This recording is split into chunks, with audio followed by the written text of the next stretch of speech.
大家好，天堂經典版一直都是充滿爭議的世界。就在昨天6月28號，第二次攻城戰，每個伺服器都是戰火紛飛，但結果有人歡喜有人愁。今天我們就來看一個泰坦伺服器發生的慘案，應該算是慘案啦。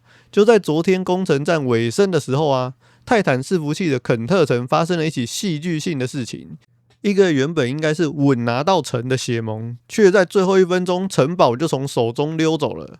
被另外一個公主把城摸走，成為泰坦伺服器的焦點。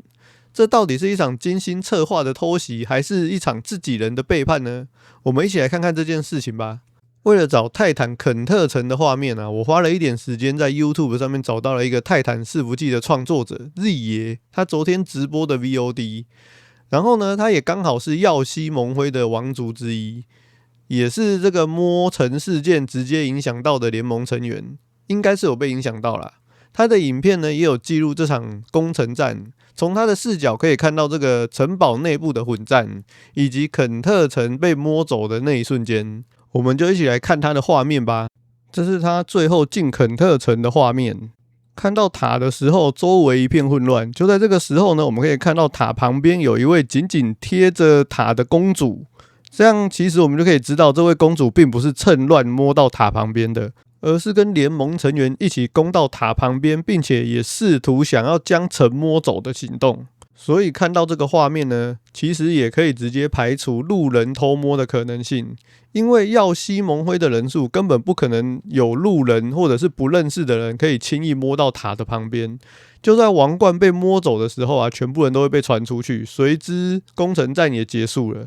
佔領肯特城的血盟就是豪華地段。泰坦伺服器有些人就說這個血盟啊，就是麥加樹的那個外掛公主的血盟。其實一直以來，天堂的攻城戰中啊，聯盟內部通常都會提前講好，由哪幾個王族進行宣戰，這個是為了確保聯盟的公平，還有防止出現意外的情況。當攻城戰開打的時候，大家就會保護摸城的王族一路衝到塔的附近。如果有出現不是先前講好的王族靠近塔，不管是不是聯盟的王族，一路都會被視為敵人打出去。接着呢，就在洛克直播的 VOD 底下，有一位自稱是肯特守方的玩家留言，他說他是肯特守方，看到泰坦伺服器公平吵得沸沸揚揚，不相信友軍會做出這種事情，就是小號王族摸城的情況。然後呢，他說他看了洛克直播的 VOD 畫面，他覺得他們都被玩具盟給利用了。他說肯特城的塔被玩具盟包得嚴嚴實實，所以不會有外人躲在裡面。最後1分鐘，他確定肯特城是被玩具盟拿走的，盟輝也是他們的，因為他是肯特城的守方。他表示確定這個王族意圖很明顯啊。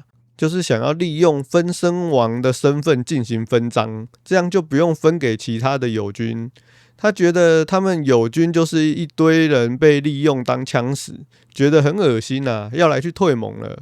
這個留言目前都沒有證實他是不是真的是肯特城守方的玩家。這位自稱守方的玩家直接指控玩具盟利用小號王族摸城，就是要獨吞勝利的果實。這位玩家的留言呢，與我們之前看到肯特城攻城的畫面不謀而合啊。那位掛着耀西盟輝的公主，很有可能根本就不是什麼無名小卒，也不是敵盟的間諜，而是耀西聯盟內部某個人的分身王。然後呢，也有網友分享，這位公主在圍塔的時候就在了，不是摸塔的時候才在那邊。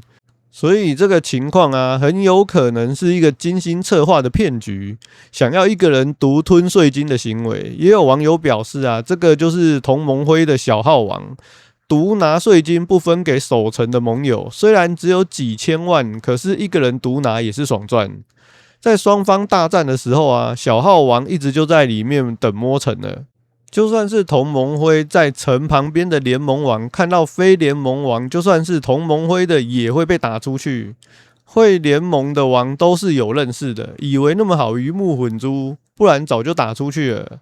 如果這是肯特摸城事件是真的話，某個人想要獨吞稅金，那帶來的後果可能不只是幾千萬金幣這麼簡單，因為他破壞了聯盟內部的信任，很有可能會讓原本團結的盟友產生懷疑跟分裂。天堂總是可以讓我們看到最真實的人性啊。好啦，以上就是今天的影片內容，感謝大家觀看。大家覺得這起摸橙事件是小號私吞還是路人偷摸呢？都可以在底下留言分享。